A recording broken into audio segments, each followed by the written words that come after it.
जरूरी रहो काम काम ए डार्लिंग भोरे भोरे आज कैले ही फोन एते जरूरी रहो काम काम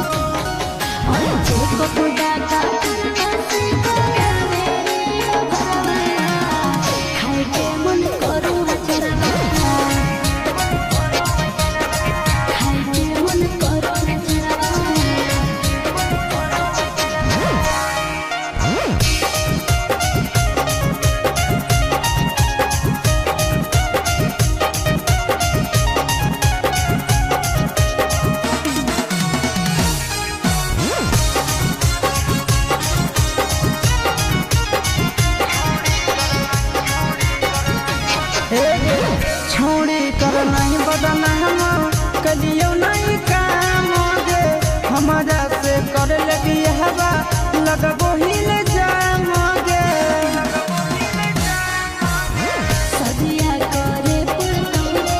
ममिया भोरे पुरतौरे नहीं तो कोटवा में केस तोरे लड़े पुरतौरे सोच बता लागे सनम खाके तो यहाँ पनो मम्मी कसम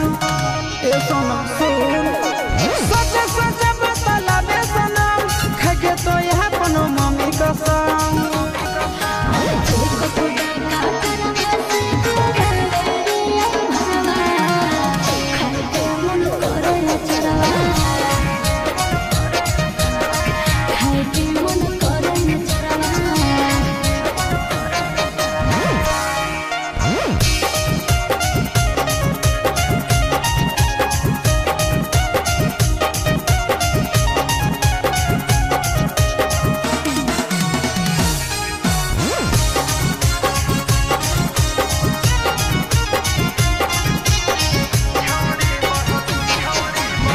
छौड़ी बढ़लो तोरा बेटा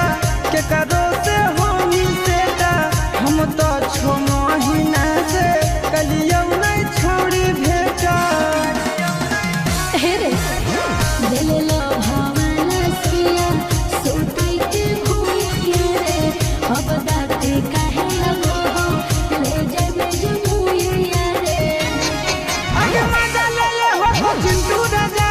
काहे आसुसवा के देही सजा बोल गे आगे